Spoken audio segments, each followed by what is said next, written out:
देखो यार, structural analysis का सिंपल सा फंडा है। स्ट्रक्चरल एनालिसिस में आपको maximum number of questions practice करने पड़ेंगे। तो एज सच स्ट्रक्चरल एनालिसिस कोई टफ सब्जेक्ट नहीं है। लोग बोलते हैं सर हमें स्ट्रक्चरल एनालिसिस पढ़ा दो, तो स्ट्रक्चरल से सर हमें समझ में नहीं आता। मैं बोलता हूँ यार तुम लोगों को ये इशू जो आ रहा है कि हम लोगों को स्ट्रक्चरल एनालिसिस समझ में नहीं आ रहा, इसका मेजर रीजन होता है कि आप बहुत less number of questions practice करते हो। जैसे कि हमने तो देखा है कि फोर्स मेथड ही बहुत सारे, 7 से 8 अगर मेजर देखूं तो 7 से 8 सर मेजर फोर्स मेथड है। फिर हमें डिस्प्लेसमेंट मेथड भी करना है, फिर कल को सर हमें इन्फ्लुएंस लाइन डायग्राम भी करना है। तो देखो, स्ट्रक्चरल एनालिसिस का एक सिंपल सा फंडा है, जितने ज्यादा नंबर ऑफ क्वेश्चंस आप प्रैक्टिस करोगे उतना ही ज्यादा स्ट्रक्चरल एनालिसिस आपको समझ में आएगा। जैसा कि मेरा चौथा 5वां लेक्चर है फोर्स मेथड का। एक्चुअली देखो, एक दिन तो मुझे फोर्स मेथड समझाने में लग गया था, फिर मैं अपने कास्टिग्लियानो थ्योरम चालू करा था। मैं चाहूं तो आपको मैक्सवेल रेसिप्रोकल थ्योरम या बेटीज थ्योरम चालू करा दूं, बट मुझे पता है कि अगर मैंने इसमें क्वेश्चंस प्रैक्टिस आपको नहीं करवाया ना, तो ये मेथड पढ़ाने का कुछ फायदा नहीं है। तो कहने का मतलब क्या है कि स्ट्रक्चरल एनालिसिस में टाइम लगता है, क्योंकि स्ट्रक्चरल एनालिसिस में मैं आपको डिफरेंट क्वेश्चंस कराऊंगा, इसलिए इसमें टाइम लगने वाला है। ठीक है, और मैं आपको जनरली वो क्वेश्चंस कराऊंगा जो रिपीट होने के चांसेस होते हैं। देखो जी, दुनिया भर के क्वेश्चंस होते हैं, टीचर भी आपको दुनिया भर के क्वेश्चंस नहीं करा सकता। हाँ, मैक्सिमम क्वेश्चंस मैं आपको कराऊंगा, बट 100% लाइक 10 किताबें हैं, 10 किताबों के सारी किताबों के मैं आपको क्वेश्चंस नहीं करा सकता। हाँ, जो चांसेस होते हैं जिसके आने के वो हम लोग डिस्कस कर सकते हैं। तो कास्टिग्लियानो मेथड में मैं हर एक मेथड में आपको सारे क्वेश्चंस कराऊंगा जिसके आने के चांसेस रहते हैं, बाकी अगर आएंगे तो इससे मिलते जुलते क्वेश्चंस आएंगे। तो यही सिंपल फंडा है। अभी हम कास्टिग्लियानो थ्योरम पे चल रहे हैं, हम अभी कास्टिग्लियानो थ्योरम पे ही चल रहे थे। ठीक है जी, ठीक है। तो मैं आपके सामने नेक्स्ट क्वेश्चन लेकर आया हूं। अच्छा क्वेश्चन है, आने के चांसेस रहते हैं, इसलिए मैंने आपको बता दिया। देखो, आपके सामने एक ओवरहैंगिंग बीम है, यहां पर आ गया ए सपोर्ट, यहां पर आ गया बी सपोर्ट, इसको ऊपर लिख देते थोड़ा, यहां पर आ गया आपका बी सपोर्ट, और यहां पर आ गया आपका सी फ्री एंड। अगर मैं पूछूं किस टाइप की बीम है, तो आप बोलोगे सर ओवरहैंगिंग बीम है। अगर हम लोग डिस्कस करेंगे किस टाइप की बीम है, तो आप बोलोगे सर ये तो ओवरहैंगिंग बीम है। ओवरहैंगिंग बीम में सर आपका जो एक एंड होता है वो सपोर्ट के आगे निकला हुआ होता है। ये वन साइड ओवरहैंग है। अगर इस साइड में निकला होता तो हम बोलते बोथ साइड ओवरहैंगिंग बीम। तो ये आपकी वन साइड ओवरहैंगिंग बीम है। ठीक है, अब अगर मैं इसके आगे कहानी चालू करूं, क्वेश्चन कुछ इस तरीके से, एक ओवरहैंगिंग बीम है, यहां से यहां तक की जो लेंथ है वो L है, यहां से जो यहां तक की लेंथ है वो L/2 है, और आपको डिटरमाइन करना है, you have to determine deflection under load W। आपको W, दैट मींस C पर जो W लोड लगा हुआ है, C पर जो पॉइंट लोड लगा हुआ है, आपका कंसंट्रेटेड लोड है जिसको हम बोलते हैं, कंसंट्रेटेड लोड लगा हुआ है W, इसको हम लिख देते हैं W। ये जो W लगा हुआ है ना, इसके अंदर आपको डिफ्लेक्शन फाइंड करना है। देखो, अगर मैं आपसे सिंपल सी बात पूछूं, इस बीम की डिफ्लेक्टेड शेप बनाओ, तो आप ध्यान से देखोगे ये बीम कुछ इस तरीके से डिफ्लेक्ट करेगी, ये बीम कुछ इस तरीके से डिफ्लेक्ट करेगी। होगा क्या, अब मुझे अंडर लोड W आपको इसका डिफ्लेक्शन फाइंड करना है बीम का।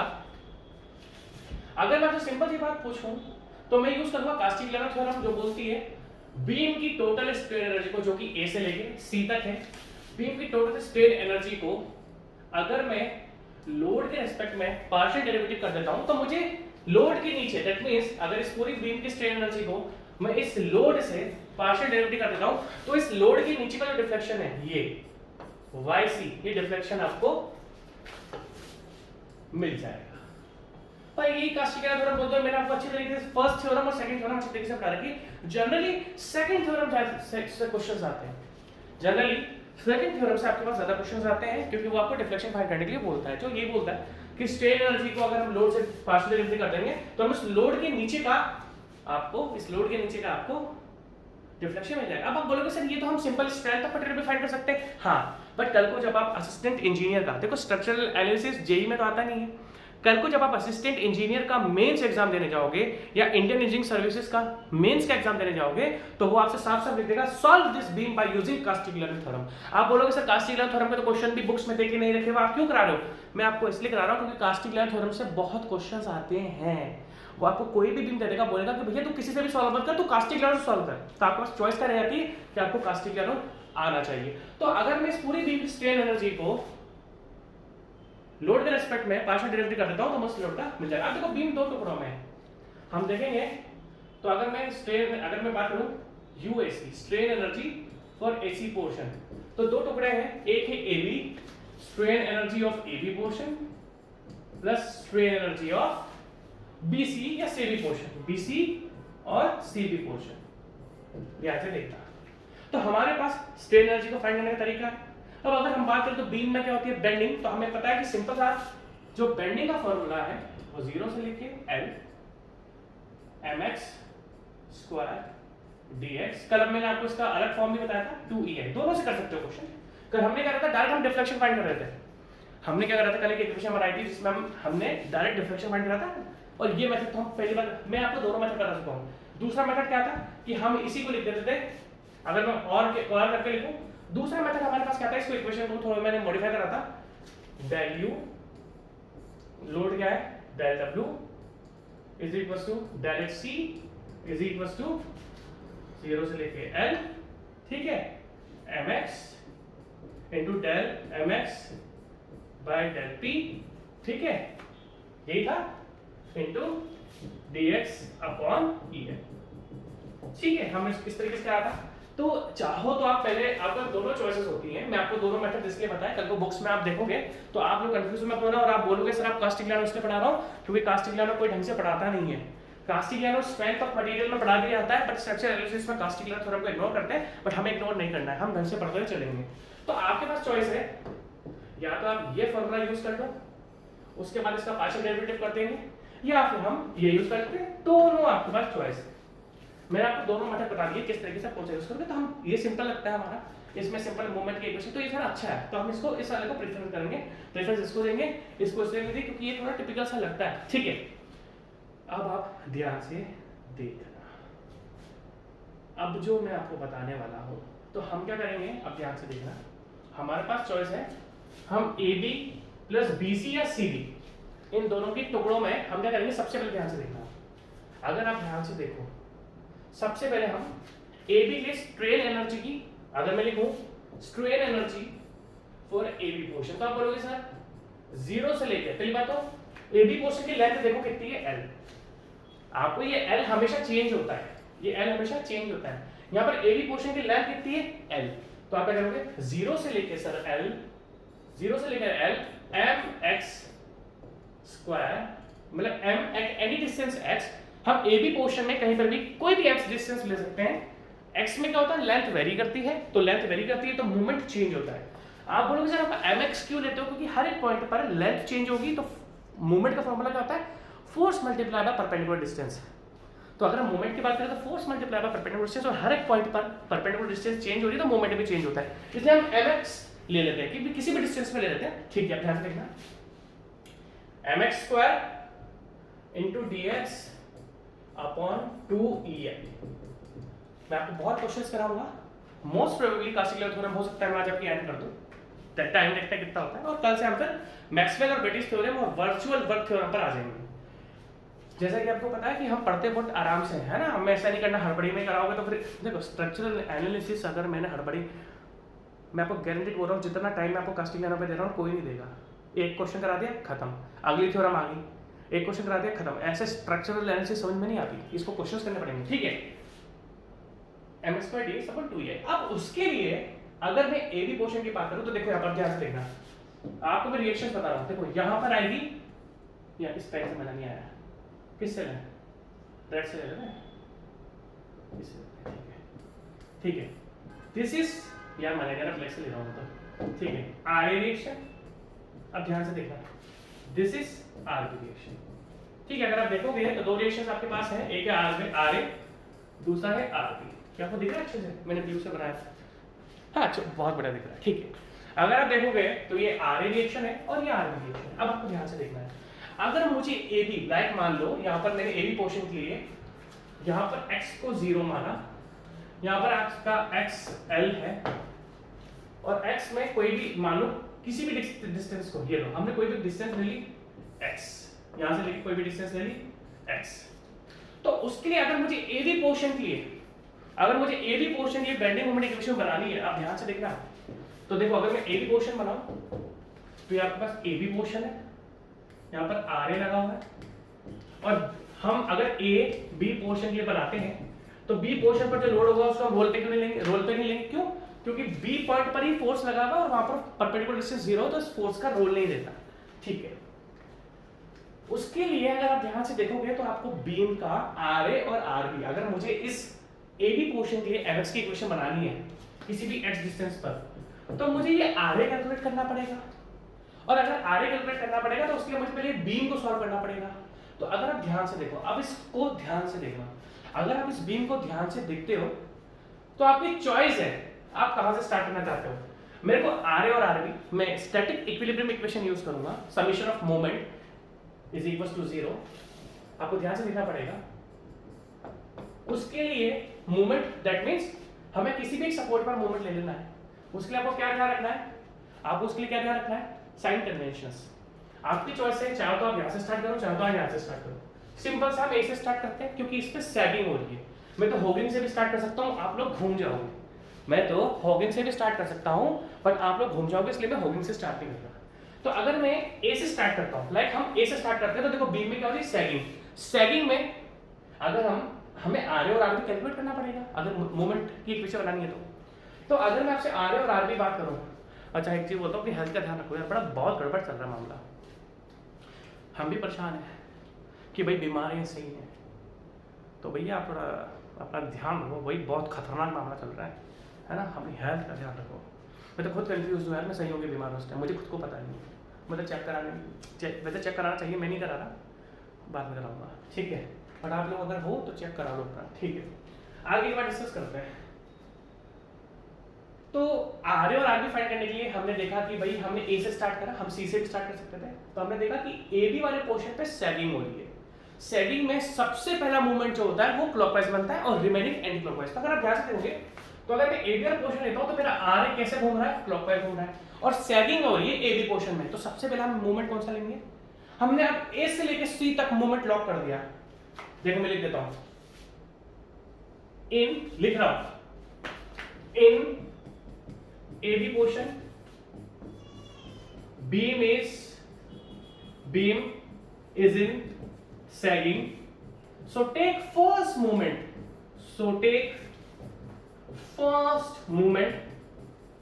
as positive, क्योंकि सैगिंग में पहला पॉजिटिव लेते हैं और हॉगिंग में पहला नेगेटिव लेते हैं। Take first moment as positive, और अगर आप ध्यान से देखोगे तो पहला मोमेंट आर ए बी की तरफ जा रहा है, देखो सबसे पहले जो फोर्स है वो बी की तरफ जा रहा है जो कि क्लॉकवाइज है, तो हमने लॉक कर दिया, that means all clockwise positive and all anti-clockwise negative। समझ गया मेरी बात? अब आपको ध्यान रखना है, अब मैं A से लेकर C तक बीम लूंगा क्योंकि मुझे आर ए और आर बी लेना है। तो सबसे पहले हम क्या करते हैं, take moment at B, take moment of all forces at B. B पर क्यों लिया? बी पर हिंज सपोर्ट है, हिंज सपोर्ट पर मोमेंट किसके इक्वल होता है, 0। भाई आप बोल सकते हो ना कि सर आप सी पर भी तो ले सकते हो, हाँ मैं सी पर भी ले सकता हूँ, बट सी पर मोमेंट 0 के इक्वल नहीं है।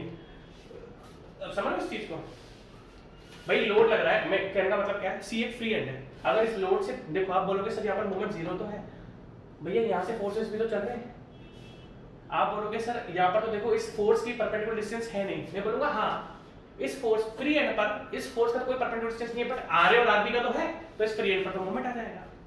तो कहने का मतलब क्या है, हम मोमेंट समझ लो मेरी बात, आप बोल सकते हो ना सी पर मोमेंट ले लो, आप क्यों लो भाई, इस W का तो कोई मोमेंट नहीं आएगा, बट आर ए और आर बी तो सी से डिस्टेंस पर है, तो उस पर क्या होगा, मोमेंट डेवलप हो जाएगा। ठीक है, ध्यान से देखना। अगर मैं आपसे ध्यान से देखूं तो हमने अगर आप बी पर ले लिया, बी हिंज सपोर्ट होता है जिस पर मोमेंट 0 के इक्वल होता है, ठीक है। अगर अब हम चल तो रहा है ना लेक्चर, क्योंकि बड़ी एनर्जी चल रहा है, अब अगर हम आगे ध्यान से देखें तो हमने आर ए को बी की तरफ दिखाया, क्लॉकवाइज है, और क्लॉकवाइज हमें पॉजिटिव लेना है, plus R A into L. R A की बी तक की डिस्टेंस कितनी है, एल, आर ए की बी तक की डिस्टेंस कितनी है, एल, ठीक है। अब देखो ध्यान से, अब आरबी का तो बी पर मोमेंट आएगा नहीं क्योंकि वही परपेंडिकुलर डिस्टेंस है नहीं, हमने बी पर मोमेंट लिया है। अब आप डब्ल्यू को देखो, ये डब्ल्यू कैसे घूम रहा है, अगर आप ध्यान से देखोगे ना, ये डब्ल्यू भी क्लॉकवाइज ही घूम रहा है, इसलिए तो बोलते हैं भाई साहब साइन कन्वेंशंस को बहुत ध्यान से देखना। हमने क्या करा, ए बी पोर्शन से स्टार्ट करा। हाँ, हम जब एक पोर्शन से स्टार्ट करते तो हम आखिरी तक लॉक कर देते। तो अगर आप देखोगे तो यहाँ पर सेकंड था और हमने पहला मोमेंट पॉजिटिव माना, तो पहला मोमेंट क्लॉकवाइज था, तो हमने लॉक कर दिया था on every portion beam is sagging, so take first moment as positive, first moment as positive, और पहला मोमेंट हमारा क्लॉकवाइज था, तो आप हमने पूरी बीम के लिए लॉक कर देते हैं, मतलब ए से लेकर सी तक आपने लॉक कर दिया है, ए से लेकर सी तक आपने लॉक कर दिया कि भैया जितने भी मोमेंट्स हैं वो सारे के सारे जो क्लॉकवाइज है पॉजिटिव। तो अगर आप ध्यान से देखोगे तो ये जो W है ना, क्योंकि हमने मोमेंट किस पे लिया, बी पर, ये W भी क्लॉकवाइज घूम रहा है, दैट मींस आप ध्यान से देखना RA into L plus W into L/2, इसकी डिस्टेंस देखो, W into L/2 is equal to 0, क्योंकि B पर हिंज सपोर्ट और मोमेंट आपका 0 के इक्वल है। कहने का मतलब ये है।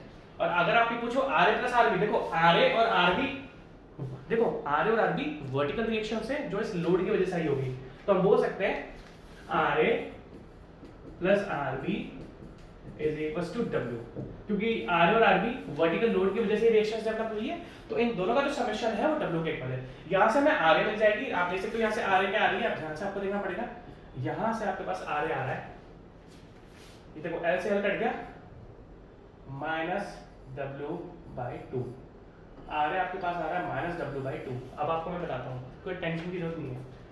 RA आपके मेन क्वेश्चन मैंने आपको इसलिए कराया क्योंकि इसमें रिएक्शन उल्टी हो जाती है। यहाँ पर RA की वैल्यू कितनी आ रही है, माइनस W/2, और अगर मैं यहाँ पर पुट करूंगा minus W/2 plus RB is equal to W, तो यहाँ से आपके पास RB आ रहा है W प्लस W/2 3W/2, यहाँ से आपके पास 3W/2, यहाँ से आपके पास RB आ रहा है 3W/2, ठीक है। और RA दैट मींस RA आ रहा है मेरे पास माइनस W/2 और RB आ रहा है मेरे पास 3W/2।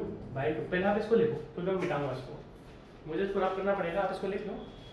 अच्छा क्वेश्चन है, अब कैस्टिग्लियन थ्योरम से आ सकता है, इसलिए हमें प्रैक्टिस करना चाहिए, ठीक है। ये पूरा पूरा आप लिखो, अच्छा है ये। सबसे मजेदार बात जो है, सबसे मजेदार बात क्या है कि यहाँ पर आपका जो RA आया है वो W/2 आया है। अब आपको ध्यान से देखना पड़ेगा, कौन सा W/2 आया है, माइनस के W/2 आया है। भैया हमने RA को कौन सी डायरेक्शन में माना है, हमने RA को अपवर्ड डायरेक्शन में माना था कि भाई अगर यहाँ पर लोड डाउनवर्ड डायरेक्शन में है तो RA और RB अपवर्ड डायरेक्शन की रिएक्शंस होंगी। बट जब हमने सॉल्व करा तो हमने पाया कि हमारा RA माइनस W/2 आया, तो इसका क्या करो, आप कुछ मत करो, इस सिंबल, अब देखा ध्यान से, भाई हमने RA को अपवर्ड डायरेक्शन में माना था, हमने RB को भी अपवर्ड डायरेक्शन में माना था, बट हुआ क्या, RA तो माइनस आ गया, तो आप क्या करो, इसको कुछ मत करो, इसको आप बस डाउनवर्ड डायरेक्शन में कर दो, आपको कुछ नहीं करना, आप क्या करो, RA को डाउनवर्ड डायरेक्शन में कर दो, क्योंकि हमने इसको, अगर ये अपवर्ड ही होता तो ये माइनस में नहीं आता। हमने RA और RB, क्योंकि देखो जब डाउनवर्ड लोड लग रहा है तो हमने अपवर्ड रिएक्शंस मानी, बट यहाँ पर क्या कहानी हुई, यहाँ पर तो माइनस में आ गया, तो क्या करेंगे हम माइनस सिंबल को प्लस कर देंगे, माइनस सिंबल को हम प्लस कर देंगे, इसको काट ही लो, और RA की डायरेक्शन आप क्या करते हैं, डाउनवर्ड। जब RA आपका डाउनवर्ड आया तो ये जो डिफ्लेक्टेड शेप है ना, ये इस तरीके से, देखो अच्छी क्वेश्चन है, जब RA को मैंने क्या करा, माइनस W/2 आया, मैंने RA की डायरेक्शन चेंज कर दी और उसको प्लस कर दिया। जब माइनस आया तो इसने यही तो बताया कि ये अपवर्ड डायरेक्शन नहीं है, बाहर से भी डाउनवर्ड डायरेक्शन है, मैंने डाउनवर्ड डायरेक्शन कर दिया। अब अगर आप ध्यान से देखोगे तो जब ये डाउनवर्ड डायरेक्शन में है तो बीम की शेप कुछ इस तरीके से आएगी, इस तरीके से, ये है इस बीम की डिफ्लेक्टेड शेप। क्यों, जब RA आएगा तो इस बीम को नीचे खींचेगा और बीम ऊपर मुड़ेगी। ध्यान से देखना, बीम आपकी इस तरीके से रहेगी। अब आपको ध्यान रखना पड़ेगा, क्योंकि हमने तो क्या करा था, सेगिंग, हमने तो RA और RB को पॉजिटिव मान के अपवर्ड डायरेक्शन में बीम को सेगिंग कर दिया, बट जब RA की डायरेक्शन, क्योंकि बीम खींचेगा तो बीम ऊपर मुड़ेगी, बीम अगर इधर खींच रहा है, देखो ये इधर खींच रहा है तो बीम ऊपर मुड़ रही है। बहुत अच्छा क्वेश्चन है, तो आपको ध्यान से देखना पड़ेगा, ठीक है। तो अब हमने कुछ नहीं करना है, हमारे पास आर भी आ चुका है, हमारे पास आर भी आ चुका है, हमारे पास आर भी है और आर भी है। अब हमें क्या करना है, हमें ए बी और बी सी और सी बी की इक्वेशन बनानी है, फिर उसको लोड के रेस्पेक्ट में डिफरेंशिएट कर देना है, दोनों को ऐड कर देना है, हमारे पास आंसर आ जाएगा। ठीक है, अगर आप ध्यान से देखोगे तो अभी हम कौन सा क्वेश्चन कर रहे थे, अभी हम ए बी क्वेश्चन कर रहे हैं। Now mx, now for AB portion, now for AB portion, now for AB portion, ध्यान से देखना, mx AB पोर्शन ले रहा हूं मैं। अगर मैं AB पोर्शन लेता हूं तो आप ध्यान से देखो कौन सी शेप है, दिस इज हॉगिंग शेप, और हॉगिंग में पहला मोमेंट क्या आता है, negative, this is hugging shape, और हॉगिंग में सबसे पहला मोमेंट क्या आता है, नेगेटिव। देखो आप ध्यान से देखना, ये तो सैगिंग है, दिस इज सैगिंग, ध्यान से देखना, this is sagging, this is hugging, जो ऐसे झुके, और दिस इज आल्सो हॉगिंग, और हॉगिंग का पहला मोमेंट क्या बनता है, नेगेटिव। तो आप ध्यान से देख सकते हो, जब मैं ए बी पोर्शन की बात कर रहा हूं तो यहां पर ओनली एक आरए लगा हुआ है जो कि एंटी क्लॉकवाइज जा रहा है, और हॉगिंग में सबसे पहला मोमेंट, अब वो चाहे क्लॉकवाइज हो चाहे वो एंटी क्लॉकवाइज हो, बट यहां पर तो जा भी एंटी क्लॉकवाइज ही रहा है, तो हम क्या करेंगे, माइनस आरए इनटू एक्स, क्योंकि हॉगिंग हो रही है और हॉगिंग में पहला मोमेंट क्या बनता है, नेगेटिव, और आरए की वैल्यू कितनी आई थी हमारे पास, माइनस का w/2, w/2 था ना। अब आपको चीज ध्यान रखनी पड़ेगी, हमने ऑलरेडी यहाँ पर साइन चेंज कर दिया है, तो यहाँ पर आप समझ रहे हो, यहाँ पर जो मैंने माइनस लगाया है इस जगह आर, ये हॉगिंग की वजह से, बट आपको ध्यान होगा कि मैं w/2 का सिंबल ऑलरेडी हटा चुका था, क्योंकि मैंने उसको डाउनवर्ड डायरेक्शन में कर दिया था। तो ऐसा मत करना माइनस माइनस प्लस, ये ऑलरेडी, ये देखो मैं समझा रहा हूँ, यहाँ पर मैंने ये जो इक्वेशन लिखी है ड्यू टू हॉगिंग लिखी है, हॉगिंग में पहला मोमेंट नेगेटिव आता है। अब आप इसको माइनस ब्रैकेट में माइनस मत कर देना, क्योंकि w/2 का आप सिंबल चेंज कर चुके हो और वो प्लस बन चुका है, ध्यान से देखना चीज को, मजाक नहीं है, इनटू x। तो अगर आप ध्यान से देखोगे माइनस wx/2, ठीक है। अब आप ध्यान से स्ट्रेन एनर्जी कैलकुलेट करते हैं, तो स्ट्रेन एनर्जी का formula, strain energy for AB portion is equal to 0 से लेके L। आप लेंथ देखो, AB पोर्शन की लेंथ कितनी है, AB पोर्शन की लेंथ कितनी आपके पास, L है, AB पोर्शन की लेंथ आपके पास L है, ठीक है। mx square, that means minus wx/2 का square into dx upon 2ei, है ना, अपॉन 2ei, ठीक है।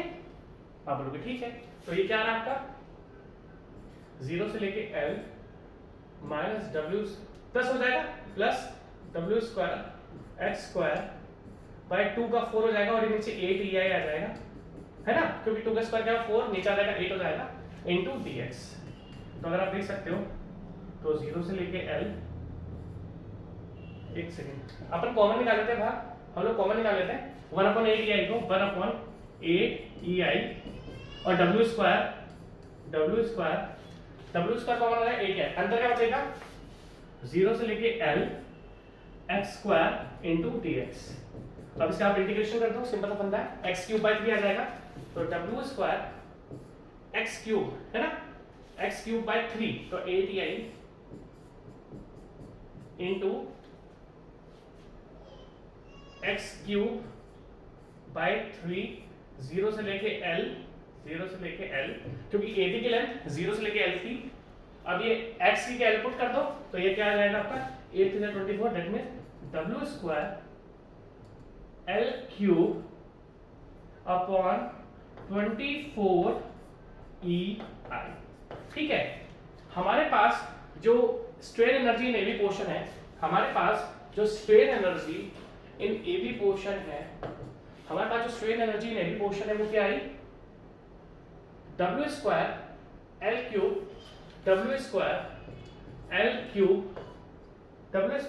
L³ अपॉन 24ei, ये आपके पास AB की स्ट्रेन एनर्जी आ चुकी है। लिख लो इसको, क्योंकि इंपॉर्टेंट है ये, मैं थोड़ा पानी वानी पी लेता हूँ, ठीक है। अब देखो, तो हमने AB पोर्शन की स्ट्रेन एनर्जी को फाइंड कर लिया है। अब आप ध्यान से देखना, now we have to determine, अब देखो ध्यान से, अगर इस बीम, देखो अब आपको बहुत ध्यान से देखना पड़ेगा, कल हमने क्या करा था, कल हमने क्वेश्चन को बड़ा बना दिया था। कैसे, मैं आपको बताता हूँ।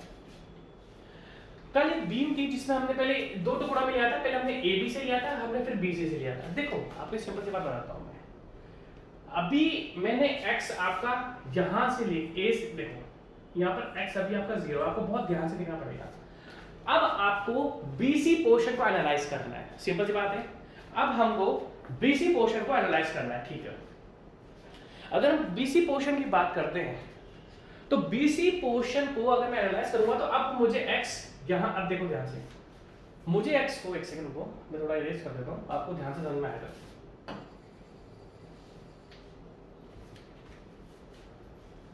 इरेजर बहुत स्लो इसका है ना, तो मजा नहीं आता। आप ध्यान से देखना जो मैं आपको समझाना चाह रहा हूं। देखो अभी मैं x यहां से लेके यहां तक वेरी कर रहा हूं। यहां पर आपका ध्यान से देखना, x कितना है, 0 है। b पर x कितना है, l है। और c पर x कितना है, देखो l ये कितना l है, यहाँ पे कितना l, तो l plus l by 2 3l/2। तो यहाँ पर c पर आपका x कितना है, 3l/2। अभी हमने ab की इक्वेशन बनाई है, तो ab में देखो x कितना है, 0 से लेके l। अब अगर मैं यहीं से इसको चालू करता हूं, अब आप ध्यान से देखना, अगर मैं क्या, देखो मुझे BC पोर्शन की बेंडिंग मोमेंट इक्वेशन चाहिए, हमें BC पोर्शन की बेंडिंग मोमेंट इक्वेशन चाहिए। तो अगर मैं इसी x को आगे कंटिन्यू करता हूं तो आपको लिमिट लगानी पड़ेगी l से लेके 3l/2। अगर आप बेंडिंग मोमेंट इक्वेशन यहां से बनानी चालू करते हैं तो भैया मुझे तो BC पोर्शन की बेंडिंग मोमेंट इक्वेशन चाहिए ना, तो हम एक काम करते हैं ना, हम x को अब 0 यहां पर मान लेते हैं, हम x को 0 यहां से लेके मानकर यहां पर l/2 ले लेते हैं।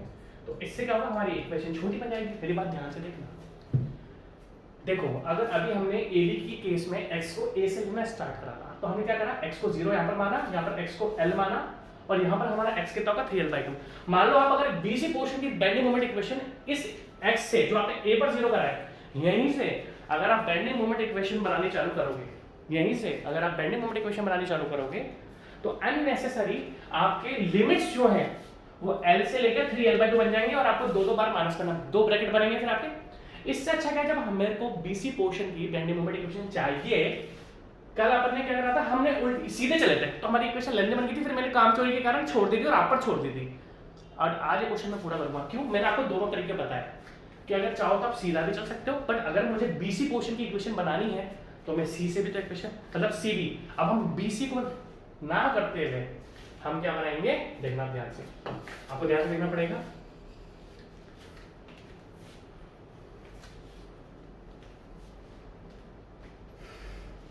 अब हम क्या कर रहे हैं, हम x को स्टार्ट कर रहे हैं, अब ध्यान से देखना, यहां से हमने x यहां से स्टार्ट, दैट मींस यहां पर x कितना आपका 0, क्योंकि मुझे, और यहां पर x कितना आपका l/2।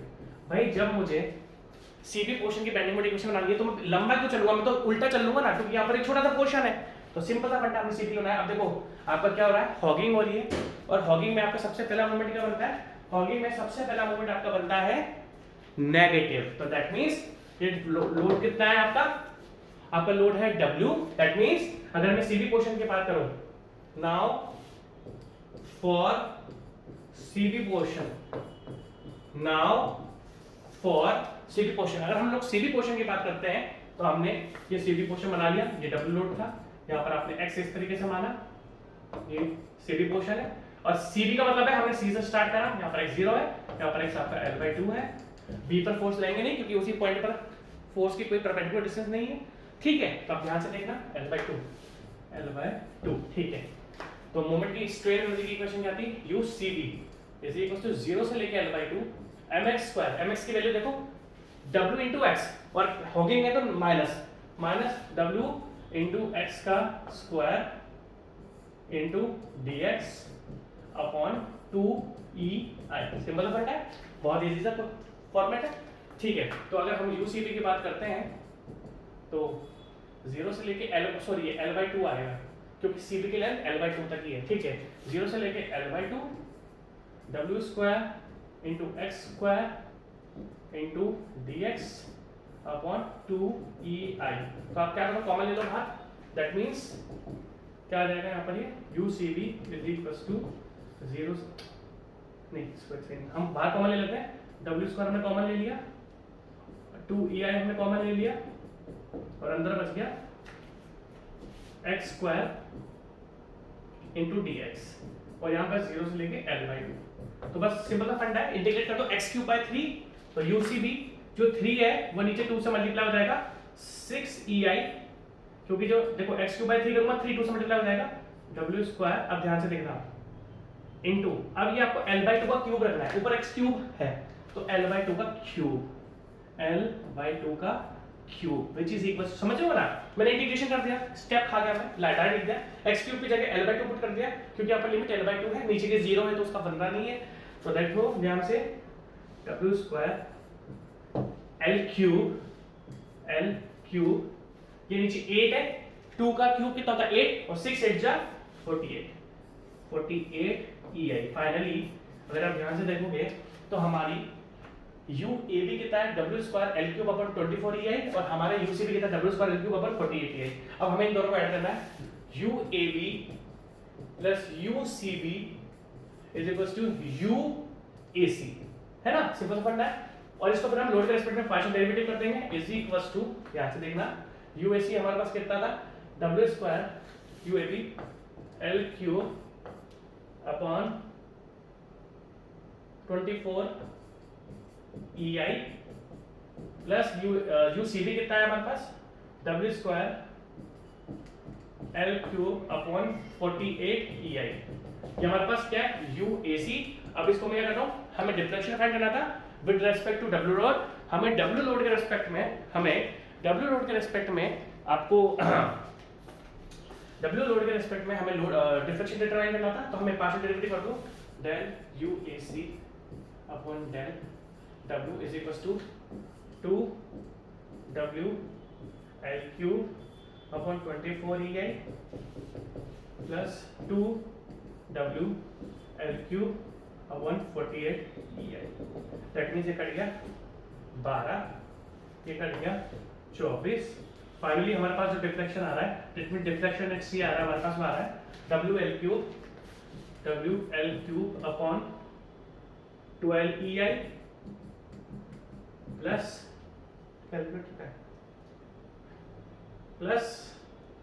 W L³ upon 24EI। Simple सा फंडा है, 12 आपका कॉमन ले लो आप, ठीक है, तो सिंपल सा फंडा है,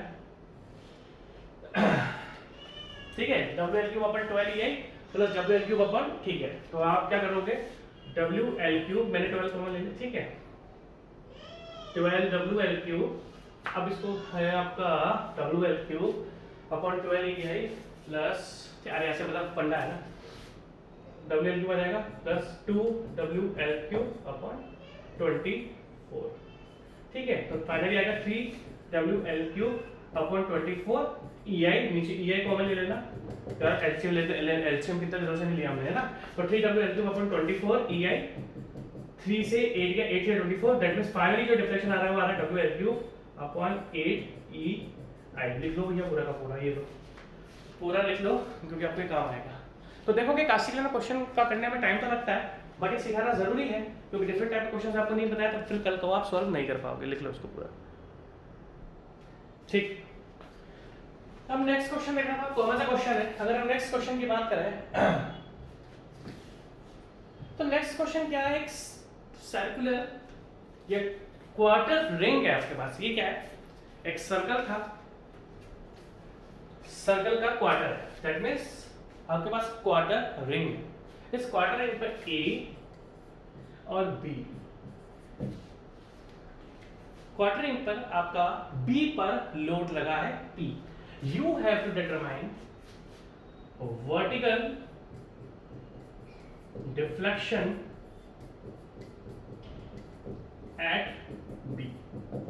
मैं आपको एक सिंपल सी बात बताता हूं, मैं ना एक ही क्वेश्चन कवर कराता हूँ तो थोड़ा सा टाइम लगता है, लगेगा। अगर मैं बहुत जबरदस्त रेगुलर भी हो जाऊंगा, जो कि मैं होऊंगा, उसके मतलब मैं हर बार बोलता हूँ बट मैं नहीं बोलूँगा, टच वुड यार, मैं जब भी बोलता हूँ ना मैं रेगुलर हो गया, तो अगले दिन ही कुछ ना कुछ कांड हो जाता है, फिर मैं ना बहुत खतरनाक इरेगुलर हो जाता हूँ। तो हम ये बोलेंगे हम इरेगुलर है, हम कभी नहीं बोलेंगे हम रेगुलर है। मुझे अच्छी तरीके से पता है जो मेरा 1 महीने का गैप आया ना, 1-1.5 महीने का जो गैप आया, उसके लास्ट लेक्चर में मैंने आपसे क्या बोला था कि मैं रेगुलर हो चुका हूँ, और बस 1.5 महीने का गैप आया था हेल्थ इश्यूज के कारण। तो मैं कभी नहीं बोलूँगा मैं रेगुलर हूँ, मैं हमेशा बोलूँगा मैं इरेगुलर हूँ, है ना। तो अगर मैं इरेगुलर भी होते हुए भी आपको पढ़ाऊंगा तो अब इसमें टाइम लगेगा, मतलब इरेगुलर मतलब रेगुलर, है ना, ठीक है। तो वर्टिकल डिफ्लेक्शन आपको बी है, एक क्वार्टर रिंग है, मतलब बीम है, बीम टाइप मांगो, एक क्वार्टर बीम है, मतलब एक सर्कल का क्वार्टर पोर्शन है, उसके एंड पर आपका लोड लग रहा है P। तो आपको इस B पर लोड लग रहा है P, तो आपको इस B का वर्टिकल डिफ्लेक्शन फाइंड करना है। तो अगर हम वर्टिकल डिफ्लेक्शन की बात करें तो हमें तो इतना सिंपल सा फंडा पता है कि अगर हम मेंबर की टोटल स्ट्रेन एनर्जी को लोड के रेस्पेक्ट में कर देते हैं तो हमें वहां का डिफ्लेक्शन मिल जाता है। यही हमारी कास्टिग्लियानो थ्योरम है, यही हमारी कास्टिग्लियानो थ्योरम है कि हम लोड के रेस्पेक्ट में स्ट्रेन एनर्जी को अगर लोड के रेस्पेक्ट में पार्शियल डेरिवेटिव कर देते हैं, अगर हम लोड के रेस्पेक्ट में पार्शियल डेरिवेटिव कर देते हैं तो हमें डिफ्लेक्शन मिल जाता है। अब दिक्कत क्या है, अगर हम स्ट्रेन एनर्जी की बात करें तो m x square into D x upon 2EI। पर दिक्कत ये है कि यहाँ पर जो मेंबर है वो x डायरेक्शन में नहीं है। अगर मैं आपसे बोलूं तो x डायरेक्शन तो ये है, this is x direction and this is y direction. इस क्वार्टर पोर्शन की जो रेडियस वो कितनी है r, सर्कल का टुकड़ा है, सर्कल का जो यहाँ से लेकर डिस्टेंस कितनी r, यहाँ से लेकर डिस्टेंस क्या r, where r is equals to radius of circle, radius of circle. अगर हम ये बातें करें डिस्कस, ठीक है, तो अगर मैं आपसे सिंपल एक बात पूछूं, हमारा ये जो x है, क्या मेरा मेंबर x डायरेक्शन में है? आप बोलोगे नहीं। अगर आप देखोगे तो मेरे को अगर मेंबर देखो, हम क्या करते हैं, ये dx का होता है, कोई भी बीम होती है लाइक दिस, तो हम बीम का छोटा सा पोर्शन क्या करते हैं, dx लेते हैं, ये होता है dx, और फिर हम इसको x के रेस्पेक्ट में इंटीग्रेट कर देते हैं। तो हम क्या करते हैं, ये जो फॉर्मूला है ये स्ट्रेट बीम दिए है, कर्व्ड पोर्शन के लिए नहीं है, ये कर्व्ड बीम है आपके पास। अगर हम बात करें जो ms square into D x upon 2EI है, ये आपका एक स्ट्रेट पोर्शन के लिए है, जिसमें dx क्या होता है, स्ट्रेट बीम का एक छोटा सा टुकड़ा होता है, dx होता है मतलब बीम का छोटा सा टुकड़ा, और हम उसको 0 से लेके l तक इंटीग्रेट करते हैं तो हमें टोटल बीम की स्ट्रेन एनर्जी मिल जाती है। अब बात क्या है, यहाँ पे भी जिस तरीके से हम इसका स्ट्रेट पोर्शन dx लेते हैं, यहाँ पर भी हमें इस मेंबर का छोटा सा टुकड़ा लेना पड़ेगा। दैट मींस ये जो dx होता है ना मेंबर के अंदर, बीम के अंदर, ये इस बीम का छोटा सा टुकड़ा होता है ये, और इस ds को हम 0 से लेकर l तक इंटीग्रेट करते हैं तो हमें आपका टोटल बीम मिल जाती है। अब मुझे यहां पर करना पड़ेगा ये ds, दैट मींस मुझे ये देखो dx ये है, दिस इज dx, इससे वजह रोल में नहीं है क्योंकि मेरा मेंबर x में नहीं है, मेरा मेंबर तो कर्व्ड है, तो इसको मैं मानूंगा ds। अगर आप ध्यान से देखना, ध्यान से, ठीक है, आपको ध्यान से देखना पड़ेगा। देखो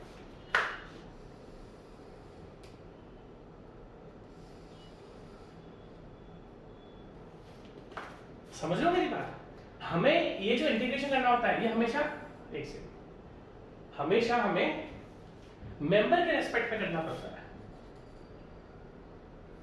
तो अब हमें क्या है, जो इक्वेशन बनानी पड़ेगी वो बनानी पड़ेगी। अब देखो मैंने इस छोटे से टुकड़े को क्या लेंगे, ds, इस ds को मैं इंटीग्रेट करूंगा, और आप समझ रहे मेरी बात, यहां पर हम dx को इंटीग्रेट करते हैं क्योंकि बीम का छोटा सा टुकड़ा dx होता है, इंटीग्रेट करके पूरी बीम की स्ट्रेन एनर्जी हम कैलकुलेट कर लेते हैं। यहां पर हमें इस कर्व्ड पोर्शन का जो कि क्वार्टर के शेप में, सर्कल क्वार्टर के शेप में है, उसका हमने छोटा सा टुकड़ा ले लिया ds, और इस ds को हम इंटीग्रेट करेंगे और इस मेंबर के अंदर की प्रॉपर्टीज डिटरमाइन करेंगे। सिंपल सा फंडा है। अब जो मेरी स्ट्रेन एनर्जी रहेगी वो बन जाएगी m, ध्यान से देखना, x square into ds upon 2EI, mx square into ds upon 2EI। अब इस ds को अगर आप ध्यान से देखोगे, देखो यहां से लेके यहां तक थीटा है, और अगर मैं पूछूं कि इस दोनों ये जो ब्लू लाइंस हैं इनके बीच में एंगल कितना है, तो आप बोलोगे सर थीटा 90 डिग्री है सर। भाई अगर मैं पूछूं कि इन दोनों इसके इस ब्लू लाइन में एंगल कितना है, तो आप बोलोगे सर थीटा तो 90 डिग्री है सर। थीटा कितना 90, और आपसे पूछो तो यहाँ पर थीटा कितना है 0 है, और यहाँ पर थीटा कितना है आपका 90 डिग्री है। सही बात है, मतलब π/2 पर यहाँ पर थीटा आपका कितना है 0 और वहां पर आपका थीटा कितना है π/2। ठीक है, सिंपल सा फंडा है।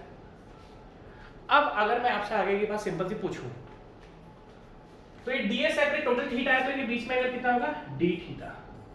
टोटल एंगल कितना होगा, स्मॉल एंगल इन दोनों के बीच में कितना होगा d थीटा। और देखो आप ध्यान से देखना, अगर ये रेडियस r है, ये रेडियस r है, तो ये भी कितना होगा, रेडियस r ही होगा। भाई सर्कुलर पोर्शन का क्वाड्रेंट लिया था मैं, क्वाड्रेंटल पोर्शन लिया था, तो अगर ये r है, ये r है, तो ये भी r ही होगा। अब आप tan का फॉर्मूला लगा दो। tan का फॉर्मूला क्या होता है, परपेंडिकुलर अपॉन बेस। ठीक है, तो अगर आप इस जगह देखोगे d थीटा, क्योंकि देखो ध्यान से देखना क्या होता है, ये जो ds पोर्शन है, आप बोलोगे सर आप क्या कर रहे हो, मैं समझ में नहीं आ रहा। ये ds पोर्शन 0 से लेके 90 डिग्री तक, दैट मींस हम जब बीम की बात करते थे, जो इंटीग्रेशन करते थे, वो 0 से लेके l तक करते थे। अब जब इस क्वार्टर पोर्शन की बात कर रहा हूं, तो इसकी जो रेंज होगी इंटीग्रेशन की वो होगी 0 से लेके π/2।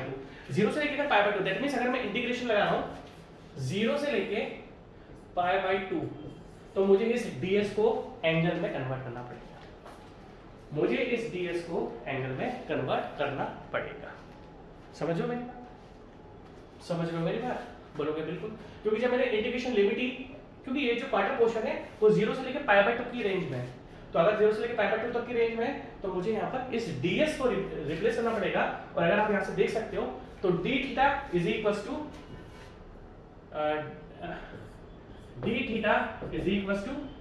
ds upon r, ds upon r, और ये ds मेरा क्या बनता है, r d थीटा। ये ds मेरा क्या बन जाता है, r d थीटा। अब आप ध्यान से देखना, देखो अब ध्यान से देखना, आपको बहुत स्पेशली अच्छी तरीके से देखना पड़ेगा। क्या होता है मैं आपको बताता हूँ सिंपल।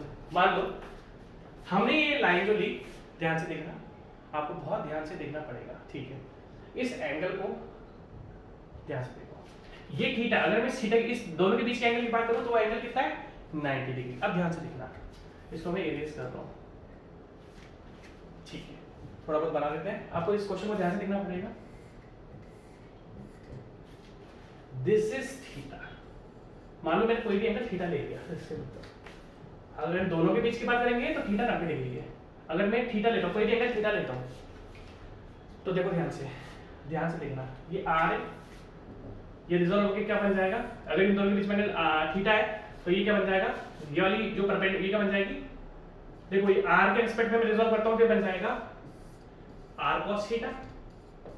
भाई देखो ना एंगल है, मैंने रिजॉल्व कर दिया। पहले देखो टोटल एंगल तो 90 डिग्री है, हमने किसी भी एंगल पे सेगमेंट को लिया, ये जो हमने ट्रायंगल का क्वेश्चन लिया है, थीटा पे लिया, तो ये क्या बन जाएगा r cos थीटा, और ये नीचे वाला क्या बन जाएगा, आप ध्यान से देखना r sin थीटा। समझो मेरी बात को, समझो मेरी बात को। आप बोलोगे सर आपने ये r sin थीटा क्यों लिखा, मेरे को समझ में नहीं आई सर बात। एक सेकंड को पानी पीऊंगा, प्यास लग रही है। ठीक है, तो देखो सिंपल सा फंडा है कि अगर हमने, देखो आपको सिंपल सा फंडा, एक सिंपल सा ध्यान रखना है कि आपका मूवमेंट इस सेक्शन के थ्रू आपको कैलकुलेट करना है, इस आर्क के थ्रू। अगर मान लो हम कहते हैं आगे थे, हाँ ये mx स्क्वायर है, अगर मैं mx की बात करता हूं और ms की जगह पे बन जाएगा m ds, क्योंकि भाई हम x पर थोड़ी फाइंड कर रहे हैं, ध्यान से देखना पड़ेगा आपको। देखो ये फोर्स है, ये इसकी परपेंडिकुलर डिस्टेंस है, ध्यान से देखना, ध्यान से देखना। जिस तरीके से, देखो आपको बहुत ध्यान से देखना पड़ेगा। देखो ये बीम है, यहाँ पर x0 है, यहाँ पर xl होता है। अब मैं आपसे पूछूं यहाँ पर मुझे बेंडिंग मोमेंट फाइंड करके दो, तो आप क्या करोगे, जो भी यहाँ पर फोर्स लग रहा है यहाँ से लेके यहाँ तक का, यहाँ से लेके यहाँ तक का, आप क्या करोगे, मोमेंट इक्वेशन बनाओगे और फिर फाइंड करोगे। ध्यान से देखना, मैं कहता हूं कि मुझे यहाँ पर मोमेंट फाइंड करना है। अगर क्या करें, देखो ये फोर्स है और इस फोर्स की परपेंडिकुलर डिस्टेंस कितनी है r, दैट मींस इस फोर्स की परपेंडिकुलर डिस्टेंस कितनी है, दैट मींस अगर मैं इस पॉइंट पर मोमेंट की बात करूं तो p into r आ जाएगा। बट हमने लिया है डीएस पोर्शन। देखो बहुत ध्यान से देखना पड़ेगा इस क्वेश्चन को। हमने लिया है डीएस, देखो आपको ध्यान से देखना पड़ेगा। अगर मैं देखो अब मुझे क्या चाहिए, एमएक्स चाहिए, एमएस तो है नहीं, अब एमडीएस चाहिए। एमडीएस का मतलब है कि मुझे यहां से लेके यहां तक का मूवमेंट चाहिए, इस जगह तक का मूवमेंट चाहिए, या चलो यहां तक का मूवमेंट चाहिए। तो सिंपल सा फंडा क्या है, अगर आप फोर्स, इस फोर्स के परपेंडिकुलर डिस्टेंस कितनी आर, अगर मैं आर पुट कर देता हूं तो आप इस जगह का मूवमेंट फाइंड करोगे, बट मुझे तो हर जगह का मूवमेंट फाइंड करना है। तो हम क्या करते हैं, इस आर को रिजॉल्व कर लेते हैं किसमें, आर कोस थीटा में और आर साइन थीटा में। तो जैसे जैसे थीटा चेंज होता जाएगा वैसे वैसे मूवमेंट, दैट मींस समझो ये आर था, इस आर को रिजॉल्व करके आर कोस थीटा, ये आर साइन थीटा। अब मान लो मुझे इस जगह का मूवमेंट फाइंड करना है, तो मैं पी को आर साइन थीटा से मल्टीप्लाई कर दूंगा और जो इस जगह थीटा होगा वो उसका मोमेंट निकल के आ जाएगा। आप बोलोगे कि सर आपने रेडियस को रिजॉल्व क्यों करा, आप डायरेक्ट p into r, अगर मैं p into r करूंगा तो मैं इस जगह का मोमेंट, देखो रेडियस यहां से लेके आते थे रेडियस है ना, हमें तो यहां से लेके यहां तक हर जगह फाइंड करना है, जो कि किस पर वेरी कर रहा है, थीटा पर, जो कि किस पर वेरी कर रहा है, थीटा पर। और अगर आपको थीटा की टर्म्स में रखना है तो आपको r sin थीटा है। दैट मींस अगर मैं बात करूं mds की तो वो बनेगा p मोमेंट, ये हॉगिंग शेप है, माइनस, देखो ये हॉगिंग है ना, मुड़ेगी, minus p into R sine theta. आपके मन में ये आ रहा होगा सर आपने p इंटू आर क्यों नहीं करा, क्योंकि अगर मैं r पुट कर दूंगा तो मैं इस जगह का मोमेंट फाइंड कर लूंगा, मुझे यहाँ पर भी मोमेंट फाइंड करना है, यहाँ पर भी मोमेंट फाइंड करना है, यहाँ पर भी मोमेंट फाइंड करना है, यहाँ पर भी मोमेंट फाइंड करना है, जो कि रेडियस, जो कि थीटा पर डिपेंड है। तो मैंने इस रेडियस को रिजॉल्व कर लिया, दैट मींस अगर मैं इस जगह की बात करूंगा तो डिस्टेंस कितनी है, r साइन थीटा, और थीटा के ऊपर ये वैल्यू चेंज हो जाएगी। समझ में आ रही है? तो सिंपल फंडा क्या है, अब देखो स्ट्रेन एनर्जी क्या है, 0 से लेके pi by 2 P square minus आएगा तो माइनस प्लस बन जाएगा, R square into sine square theta into DS कितना था, R into D theta upon में 2 ई आई। तो बस आपको इसको सॉल्व कर लेना है, और सॉल्व करने के बाद आपके पास जो भी आंसर आएगा उसको p के रेस्पेक्ट में, पहले आप इसको सॉल्व करो, ये आपका होमवर्क है, आप इसको सॉल्व करोगे, थोड़ा इंटीग्रेशन के फॉर्मूला रिवाइज करो। मुझे तो इंटीग्रेशन के फॉर्मूला रिवाइज है, बट मैं आपको अगर इंटीग्रेशन के फॉर्मूले बता दूंगा तो आप करते रहोगे, ठीक है। इसको आप इंटीग्रेट करोगे, फिर p के रेस्पेक्ट में करोगे, और आपके पास फाइनली p के अंदर का डिफरेंशियल आ जाएगा। Take care, bye bye.